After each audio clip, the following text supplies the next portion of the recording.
रूसी हेलीकॉप्टर की नाकाम लैंडिंग, खौफनाक वीडियो मंजर-ए-आम पर आ गई। रूस के जनूबी इलाके दागिस्तान में फौजी फैक्ट्री के मुलाजमान को ले जाने वाला हेलीकॉप्टर लैंडिंग के दौरान गिरकर तबाह हो गया, जिसके नतीजे में कम से कम 4 अफराद हलाक और 2 जख्मी हो गए। रिपोर्ट के मुताबिक हादसा साहिल के करीब उस वक्त पेश आया जब हेलीकॉप्टर लैंडिंग की कोशिश कर रहा था।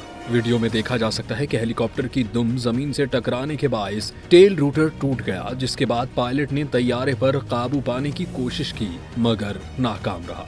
हेलीकॉप्टर बेकाबू होकर घूमता हुआ गांव आचिसो के करीब एक रिहायशी इमारत से टकरा गया। ताहम तसादुम के नतीजे में तैयारे में सवार तमाम 4 अफराद मौके पर ही हलाक हो गए, जबकि जमीन पर मौजूद 2 अफराद जख्मी हुए।